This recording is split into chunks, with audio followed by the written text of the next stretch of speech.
Ahora sí nos metemos de lleno en el programa y hoy vamos a hablar de un tema muy complicado. Vamos a hablar del aborto. En Argentina se realizan más de 500.000 abortos en el año. Vamos a ver un video para introducirnos de lleno en el tema y después le presento a los invitados. El aborto en Argentina, referido a la interrupción voluntaria del embarazo o aborto inducido, es un delito descrito en el título 1, capítulo 1, Delitos contra la vida, del Código Penal argentino, aunque también establece excepciones a su punibilidad. 1. Si se ha hecho con el fin de evitar un peligro para la vida o la salud de la madre, y si este peligro no puede ser evitado por otros medios.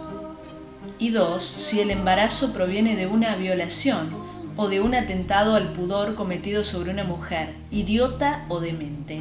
En este caso, el consentimiento de su representante legal deberá ser requerido para el aborto. En marzo del 2012, los jueces avalaron en forma unánime que una joven abusada por su padrastro interrumpa su embarazo, con lo que sienta un precedente histórico. La decisión unánime constituye un fallo en el que se sienta jurisprudencia respecto a que no será necesaria la autoridad judicial previa en los casos no punibles como una violación. La sentencia contiene lineamientos que alejan los abortos legalmente autorizados del pensamiento de jueces y médicos, que suelen actuar de acuerdo con sus convicciones morales y religiosas.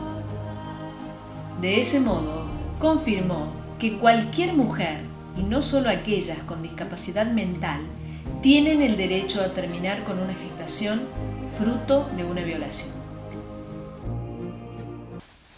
Para hablar de este tema, hoy nos visita el psicólogo Diego Martínez. ¿Qué tal, Diego? ¿Cómo estás? Hola, Noelia. Buenas noches. Muy bien. Y están con nosotros nuestros compañeros Adrián Vitali y Graciela Zambrano. ¿Cómo les va? Hola, buenas noches. ¿Qué tal? Muy bien. Vamos a hablar de un tema difícil, Diego, del aborto. Desde el punto de vista psicológico, ¿cómo afectaría a una mujer, a una chica joven, ser violada, por ejemplo? Ser violada, hacerse un aborto. Hay en primer lugar un problema de salud pública, también un problema social importante en torno a esto, hay problemas en torno a la fe con esto y sin duda que las personas, esto atraviesa a las personas en un desgarramiento para cada uno, ya sea la violación es un desgarramiento, como la decisión de hacerse un aborto es un profundo desprendimiento, digamos, interior en una mujer, que lo que hay que sí siempre señalar es que a veces se toma el debate del aborto como que si fuese algo a lo cual las mujeres llegan con alegría, digamos, ¿no? Vamos al supermercado, vamos a un baile, no, la decisión de abordar la posibilidad de un aborto es una decisión muy compleja en la psiquis de una mujer, y que para llegar a esa decisión, indudablemente que eso genera situaciones traumáticas en el proceso de decisión. Por lo tanto, eso indica que aquellos que sí toman la decisión y han podido atravesar todo ese proceso, son decisiones que tienen la importancia cabal en la decisión de decidir sobre su propio cuerpo y que debe ser, a mi juicio al menos, el eje del debate, ¿no? Es decir, la persona decidiendo sobre sí misma. Claro, porque en general después, opina la justicia, opina la iglesia. Que tiene que opinar, creo que es un tema que hay que introducir en un debate muy amplio, por eso decía que era un problema de salud pública, vos introducías, digamos, en el debate un hecho central. Hay más de 500.000 abortos demostrados en nuestro país que se realizan por año, lo que nos está indicando que eso es una práctica real que acontece, no estamos hablando de hipótesis, sino que estamos hablando de hechos que acontecen en la realidad. Graciela, vos estuviste en el Consejo de la Mujer, me decías que habías tenido varios casos, te habían contado varios casos. Sí, varios casos que la mujer pedía ser respetada en la toma de decisiones, ¿no? Que sea que se le dé la libertad de ella de elegir si quiere hacerse el aborto o no. Allí ellas trabajaban mucho con la cuestión de la culpa, mujeres que se habían hecho el aborto y estaba esa cosa de la culpa que no se lo podían sacar, pero por muchos años. ¿Puede suceder esto que no se lo saquen más a esa mochila pesada a las mujeres? Bueno, sin duda que lo que decíamos anteriormente de este desgarramiento, eso persiste, ¿no? Porque, a ver, acá esto sucede en términos anímicos y psicológicos en un paralelo a lo que es la pérdida de un hijo, digamos, ¿no? Si uno se le muere un hijo, indudablemente que va a atravesar todo un proceso de duelo por esa ausencia de algo que existió, digamos, ¿no? Y como hay toda una cuestión cultural que atraviesa el concepto de que aquello que estuvo dentro del vientre, por más que sea, y es la discusión que se da en el aborto en los tiempos presentes, porque no se digamos, a ver, hay campañas que nos presentan la problemática de la posibilidad de despenalizar el aborto, mostrándonos que lo que se mata es un feto conformado de 5 o 6 meses. Ese no es el debate por el cual se está dando el aborto, ¿no? Entonces, esa es la idea incrustada en la psiquis de una mujer de que si se hace un aborto a los 2 meses, a las 4 semanas de embarazo, que es lo que se está debatiendo en los proyectos de ley, y que estamos hablando que en términos biológicos, en las 4 semanas de posibilidad de habilitar un aborto, estamos hablando de un granito de arroz, digamos, ¿no? Entonces no estamos hablando de un cuerpo conformado, con los ojitos, las manitos. Entonces, como la idea psíquica que tienen las mujeres que al abortar lo que mata es la conformación. Es una vida. Claro, no, pero más allá de una vida es la conformación de todo un cuerpo desarrollado. Que es tuyo. ¿No? Exacto. Entonces, indudablemente que por más que habilitemos la pérdida del granito de arroz o de todo un cuerpo conformado, indudablemente que ese proceso psíquico de elaboración del duelo por la pérdida, eso va a estar presente. Pero está presente como está presente en una madre que pierde un hijo en un accidente que tenga 15 años, digamos, ¿no? Es un proceso de duelo. Lo que no quiere decir de que eso quede como un trauma irresoluble para la psiquis. ¿Y por qué muchas veces no pueden después quedar embarazadas cuando se realizaron un aborto? Bueno, hay distintas facetas, digamos. Justamente cuando hablamos de la problemática social de esto, de los abortos clandestinos, sin medidas de seguridad, sin que intervenga la ciencia médica con todos los elementos necesarios, sucede que en esos abortos clandestinos lo que acontece en ese cuerpo de la mujer son profundos daños biológicos que imposibilitan a futuro la posibilidad de quedar embarazadas nuevamente. Tú dices daño físico, no daño psicológico también, que impiden. También, claro, pero no en todos los casos, ¿no? Los abortos clandestinos que se hacen en cualquier lado, que no van a un médico. Bueno, que es el punto de discusión. También me parece lo que se va a instalar como elemento de debate cuando hay persona humana. Exacto. Porque una cosa es decir que hay vida y otra cosa es decir que hay persona humana. Una planta también tiene vida, un animal tiene vida. Lo que se plantea es que hasta los 3 meses el embrión, recién ahí entraría en un proceso de conciencia. Recién cuando tenés conciencia sos persona. Mientras tanto se está hablando de un proceso, digamos, celular que es el embrión, por eso no tiene nombre el embrión, ¿no? ¿Y qué pasa a nivel espiritual, Adrián? Mira, La persona que piensa realizarse un aborto. Yo tengo esta posición y también de haber sido cura y Villa Libertador, de estas cosas y esta realidad que hoy se discute, uno lo escucha con mucha frecuencia, ¿no? Y tenés distintas experiencias, ¿no? Tenés, por ejemplo, la que no tenía ningún problema en hacerse el aborto por una cuestión de decisión personal y de planificación de su vida. Y tenés la otra persona que no se lo hacía porque tenía miedo a poder morir, porque los abortos clandestinos, que son las posibilidades que están más al alcance de la mano y de la economía de la gente, consideraban que no eran seguros porque tenían algunos vecinos que habían muerto, ¿no? Entonces vos tenés una complejidad, como decía recién Diego, de salud pública, pero también de relación social y económica que se plantean en las situaciones cuando la gente tiene que decidir. Personalmente creo que la decisión del aborto es una decisión absolutamente personal de la sexualidad de una sola persona, ¿no? Es una cuestión de conciencia personal. Uno asume los propios riesgos cuando va decidiendo en la vida. El problema es que nos encontramos con una sociedad patriarcal, donde el dominio siempre lo tiene que tener el varón. Es el varón quien decide si vos podés o no podés, ¿no? Entonces cuando la mujer empieza a tomar posición de decisiones personales sobre su propio cuerpo, sobre su propia historia, entra en crisis la sociedad patriarcal. La sociedad patriarcal está perdiendo el dominio, no puede dominar a nadie ya. Y el dominio de la sociedad patriarcal siempre se da a través de la sexualidad. Entonces se generan un montón de mensajes perversos del tema de la culpa, por ejemplo. Lo instala la sociedad religiosa instala el tema de la culpa. Vos cuando nacés en el cristianismo nacés culpable. No hiciste nada y ya tenés culpa, el pecado original. Y vivís toda la vida con culpa en el cristianismo. Pero eso no es el mensaje que Jesús vino a plantear. El mensaje evangélico no fue un mensaje moral, fue un mensaje social. Amar al otro, amar a Dios y amar al otro como uno mismo. Ese fue el mensaje revolucionario, no fue la moral el mensaje revolucionario, ¿no?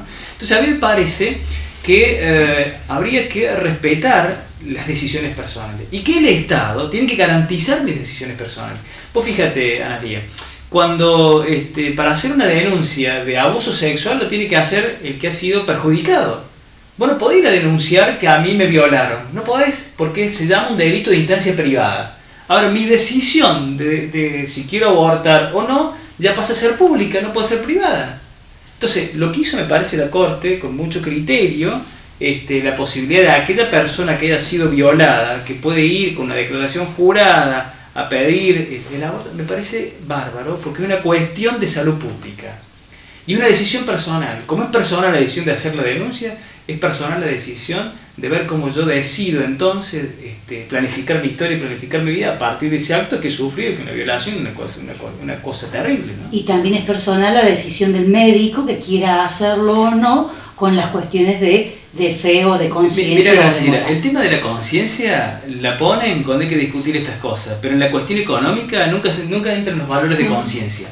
¿Sabe cómo se llaman en las clínicas privadas los abortos clandestinos? Se llaman legrado. Y encima los pagan las mutuales, ¿no? Sí, dicen entonces, un promedio de $1.000 por aborto. Entonces, a ver, es un negocio. Fíjate, en Villa Libertador... Para los pobres un aborto y para los para los pobres no pueden ir. Para los pobres, claro. ¿Sabes qué es la clandestinidad para los pobres? Claro, para los que tienen el riesgo. Exacto. Vos sabés que en Villa Libertador tengo este caso, del grupo juvenil nuestro. 2 menores de 14 años, las 2 quedaron embarazadas. Una decidió abortar, no, me dice que voy a tener el chico, yo no lo voy a tener. ¿Dónde fue? Fue a una enfermera del barrio, tuvo que pagar 400 pesos, que son unas pastillas que te dan, tenés que tomarla una de manera oral y la otra se pone en la vagina. Te acostás, dice, a la noche, me contaba ella, y el feto se te cae a la noche, se dilata el útero, entonces el embrión cae, ¿no? Pero con el riesgo de que puedan quedar parte de la placenta en tu organismo, que es lo que te genera infección. Bueno, ella casi se muere porque tuvo este problema que son las causas de la mortalidad infantil, de la mortalidad materna, digamos, ¿no? Y el otro caso fue la que decidió no hacérselo por miedo a que suceda lo que le sucede a muchas, ¿no? Entonces ahí tenés dos posiciones, ¿no? Una decisión, y la verdad que no tuvo ningún trauma. Cuando uno decide cosas en la vida, el casarse, el equivocarse, el separarse, bueno, son cuestiones que uno las tiene que ir resolviendo. Tampoco hay que hacer un cuco de que es la tragedia de la vida. Discúlpame, Adrián, también hay que agregar algo en esto de las distintas facetas que hacen al debate, digamos, de lo jurídico, lo psicológico, lo social, lo de salud pública. También creo yo que es necesario que desde la fe, cualquiera fuera, se debata al respecto, ¿no? Porque estamos hablando de un hecho que está en la realidad instalado, no estamos hablando de hipótesis, ¿no? Entonces, si tenemos 500.000 mujeres por año que acceden a realizarse abortos clandestinos, son todos clandestinos, pero de modo ilegal, de modo inseguro o seguro, lo que estamos hablando en la acumulación de años que llevamos de abortos, que hay millones de mujeres realizándose abortos, en una sociedad como la nuestra donde el 90% de las personas profesan alguna fe. Estamos hablando de que las personas que profesan la fe son las que se realizan el aborto. Sí, sí. Entonces, ese es un punto que hay que ponerlo en el debate, porque si no, esquivamos como que son todos sacrílegos, son todos ateos. Pero es decir, fíjate y de hecho, desde el Estado no se puede regular, porque tenemos un Estado laico, ¿no? Sí, pero fíjate este elemento también, ¿no? Normalmente no se está llegando el mensaje, quiero decir, desde sí. No hablamos del tema como para decir no existe, y está instalado. Claro, lo que yo intento instalar también en esto es que realidad. las personas encargadas de transmitir la fe, cualquiera fuere, no están llegando con su mensaje a su feligresía, porque son aquellos que realizan los abortos. Evidente que no. No sé si soy claro. ¿No? Fíjate, ¿cuál es el mensaje? No son extraños. ¿Cuál es el mensaje de los obispos con el tema, por ejemplo, de la anticoncepción? La abstinencia, el celibato, eso es lo que le ofrecen a los jóvenes. Y uno sabe que también en la realidad concreta que el desarrollo de la sexualidad hoy comienza a los 12, 13 o 14 años. Y muchos de los embarazos suceden a esa edad. Ahora, la Iglesia, al oponerse a los elementos de anticoncepción, lo que está proponiendo inconscientemente es que la alternativa de anticoncepción se transforma en el aborto. Entonces cuando uno tiene que... ¿Por qué? Porque cuando los chicos o los jóvenes o los adultos tienen relaciones sexuales, no están pensando en abortar, están pensando en poder gozar ese momento. Cuando quedan embarazados, porque no hay una conciencia de responsabilidad, de educación sexual, porque en nuestras escuelas por ahí es precariamente la información que se da, no se nos enseña dónde están las cosas, cómo utilizarlas, porque no sucede eso. A la educación sexual habría que comenzarla en 6º grado, cuando el chico va a ser un puber y pasa o la antes. secundaria. No, hay algo más grave. Hay algo más grave. Nuestro país debatió hace más de 2 años, y Graciela lo sabe muy bien, y se aprobaron normativas para que sea incorporada en la educación pública, la currícula privada, y no en la currícula, y no se ejecuta, Bueno, pero no tampoco, se lleva a la práctica. Digo, pero tampoco le puede dar cualquiera. Pero, hay no, algunos pero, profesores, Adrián, unas crisis. Pero Adrián, te digo más, fíjate, han pasado más de 2 años de la regulación en torno a esto, más de 2 años, y lo que se aprobó era fantástico. ¿Por qué? Porque no era vamos a tener una materia de educación sexual. Yo como docente puedo decir que lo veo, la ausencia de esto, porque el plan que estaba incorporado a partir del Ministerio de Educación era muy bueno, porque era un plan transversal, hasta en matemática iba a estar atravesada la educación sexual. Era un plan transversal y no nunca se pudo ejecutar. Y extrañamente uno se pregunta qué sucede, que han pasado más de 2 años de la regulación y no se implementa. Fíjate la paradoja. Hoy en nuestro país, en nuestra provincia, más del 13, creo que es el 13,4% de los nacimientos, mirá qué gran paradoja, con el acceso a la información, a la tecnología, a la supuesta mayor educación sexual y demás, el 13,4% de los nacimientos son de madres adolescentes. Sí, sí. Y tal cual como lo planteas vos, digamos, la opción que se da es el aborto. Pero fíjate otro elemento más que quería cerrar ahí con el tema de la reflexión que hacía. La iglesia por ahí, que es la que los obispos terminan presionando a los gobernadores, como el gobernador de Salta, que dijo que no quería adherir al planteo que hizo la Corte. Digo, en el artículo del Código de Derecho Canónico, la iglesia sanciona con la excomunión al que hace el aborto y al violador no. El violador con un Padre Nuestro se arregla con una confesión. Al que cometió el aborto lo tiene que absolver el Papa, no lo puede absolver ni un sacerdote, salvo que tenga el permiso del Papa. Entonces, esas diferencias de control de una sociedad patriarcal que termina, digamos, dividiendo, termina perjudicando una realidad que no se puede ocultar. Nosotros salimos a la calle y fuimos a ver qué opina la gente acerca de este tema. Lo vemos.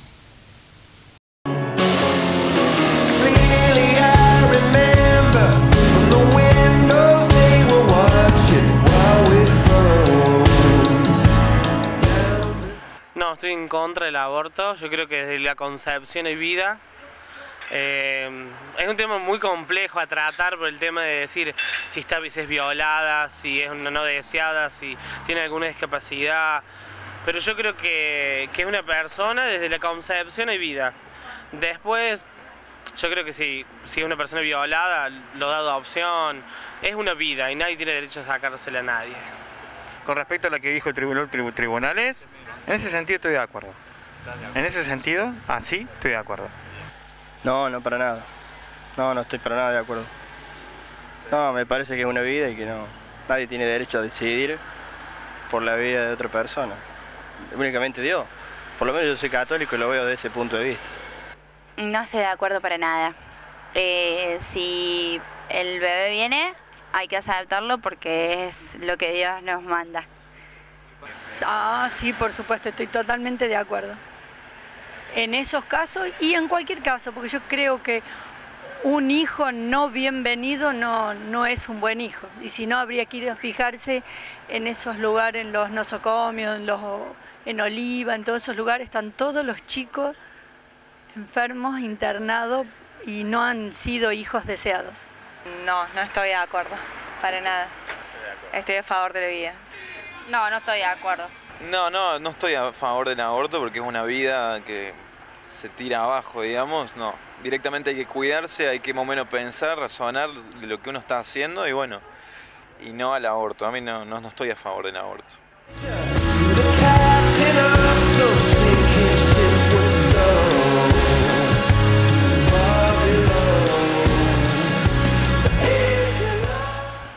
Graciela, ¿tenés algún caso que te contaron? ¿Podés compartirlo con nosotros? Sí, varios, ¿cierto? Pero de una mujer que tenía mucha culpa. O sea, ella le produjo un desgarro, como decía acá el licenciado, tremendo, que no se podía sacar esa culpa, esa mochila pesada, y no podía intentar siquiera reconciliarse consigo misma, ¿cierto? Pero ni siquiera intentar una nueva oportunidad con otra persona, porque no se lo perdonaba.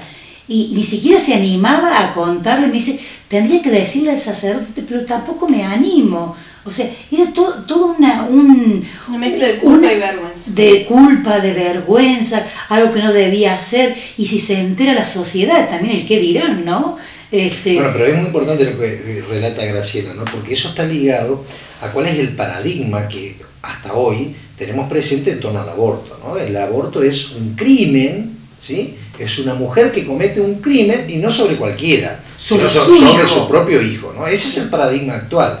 Si se modifica, las sociedades cambian de paradigma, si se modifica el paradigma, es decir, a nivel psicológico también se modifican los paradigmas internos de nuestra psiquis, ¿sí? Si se modifica el paradigma de que eso es un crimen, un asesinato, que vos estás matando a una criatura, porque insisto, que hay que poner en discusión esto. Lo que se está debatiendo, modificar, es despenalizar hasta un tiempo, como bien lo decía Adrián, que no supere las 4 semanas de gestación, ¿no? Ahí no tenemos, digamos, el crimen de un bebé formado, no se está hablando de habilitar un aborto a los 6 meses de embarazo, que es muy diferente, ¿no? Fíjense que incluso ha habido hasta resistencia con la famosa pastilla del día después, ¿no? Una cosa casi impensada que se discuta eso, que alguien que tiene una relación sexual hoy y mañana prevé la posibilidad de haber quedado embarazada, tome una pastilla y que allí haya una situación abortiva de crimen, digamos, ¿no? Como en este paradigma. Yo creo que es lo que hay que modificar. Si se cambia el paradigma, se cambia el paradigma interno mental. Afecta de otro modo. Sí, también modificás el paradigma social, digamos, porque nadie anda buscando culpables, ¿no? Para tirarlos a la hoguera del infierno, ¿no? Porque digo, hay que tener mucho cuidado cuando se habla de estos temas de manera irresponsable, como que son criminales, cuando se debatió el tema de la homosexualidad, como si fueran enfermos, una locura. Imagínate una mamá que tenga un homosexual. La homosexualidad es una opción biológica, no es una enfermedad. La pederastía es una enfermedad, que no se la considera como tal, ¿no? Entonces digo, a ver, me parece que también las instituciones religiosas tienen que hacer un proceso de estudio, de empezar a incorporar la ciencia y de empezar a descodificar en serio el Evangelio. Jesús, como decíamos al comienzo, no anduvo con los mandamientos, sino que lo que había planteado, una cuestión absolutamente social, donde el hombre pueda realizarse en el encuentro con el otro, ¿no? Y no buscando siempre andar sancionando o andar buscando culpable para poder demostrar lo que no se tiene que hacer, ¿no? Cuando en realidad hay que respetar la decisión personal de cada uno, porque también es parte de la creatividad, de las opciones que uno va teniendo en su propia historia, ¿no? Bueno, muchas gracias, Diego. No, gracias a ustedes. Muchas gracias por venir. Gracias,